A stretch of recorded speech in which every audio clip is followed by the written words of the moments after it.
தாவேகாவில் செங்கோட்டையன் இணையவிருக்கும் சூழலில் இனி அதிமுக தாவேகா கூட்டணி அமைய வாய்ப்பில்லை என்று சமூக வலைதளங்களில் பேசப்படுகிறது.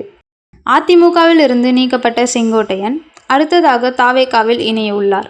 ஏற்கனவே தனது எம்எல்ஏ பதவியை செங்கோட்டையன் ராஜினாமா செய்தார். இதையடுத்து செங்கோட்டையன் திமுக அல்லது தாவேகா ஆகிய இரு கட்சிகளின் ஒன்றில் இணைவார் என்று கூறப்பட்டது. இந்த நிலையில் பட்டினப்பாக்கத்தில் உள்ள விஜய் வீட்டில் செங்கோட்டையன் ஆலோசனை நடத்தியிருக்கிறார்.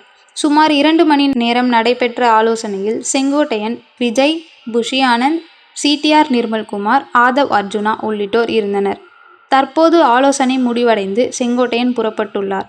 இதன் மூலமாக நாளை அதிகாரப்பூர்வமாக தாவேகாவில் தனது ஆதரவாளர்களுடன் இணைவார் என்று கூறப்படுகிறது.